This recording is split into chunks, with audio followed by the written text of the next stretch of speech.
risqué de croiser plus de policiers en fin de semaine sur les plans d'eau au Québec dans le cadre d'une vaste opération en sécurité nautique. Tous les corps de police de la province intensifieront leurs interventions sur les plans d'eau pour intervenir sur les comportements imprudents à bord des embarcations, mais aussi auprès des autres usagers des plans d'eau. La Sûreté du Québec, nous patrouillons environ 500 plans d'eau. Il y a des interventions qui sont faites, il y a des arrestations qui sont faites à chaque année.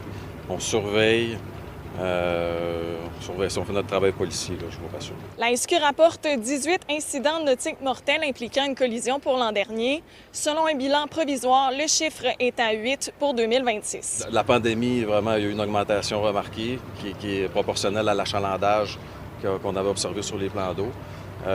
Depuis les dernières années, là, je vous dirais, il y a une baisse, puis c'est assez stable. Là.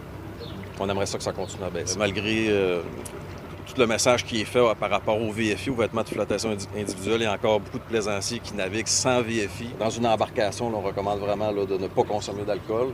Puis je le répète, le conducteur est assujetti au code criminel en ce qui concerne la capacité de conduire affaiblie d'une embarcation. Un nouveau phénomène prend aussi de l'ampleur, le bar riding, qui consiste à s'asseoir aux côtés de l'embarcation ou sur la proue alors que le bateau est en mouvement. Donc c'est un comportement qu'on n'aime pas voir parce que s'il arrive un mouvement brusque, causé par une vague ou un mouvement de l'embarcation, bien, la personne qui est à cet endroit-là peut se retrouver en dessous du bateau et être frappée par l'hélice. On peut voir sur les réseaux sociaux, là, ici, on n'aime pas voir ça parce qu'il arrive malheureusement des blessures, parfois des morts. Ce n'est pas seulement sur l'eau qu'on fait de la sensibilisation. La SAAC rappelle d'être prudent au volant. Là, on est au jour 13 des vacances de la construction. On avait eu 17 décès juste pendant les vacances de la construction. C'est beaucoup. Pendant les vacances de la construction, la cause numéro 1 et de loin, c'est la vitesse. Avec 3 décès sur 4 qui sont causés par la vitesse.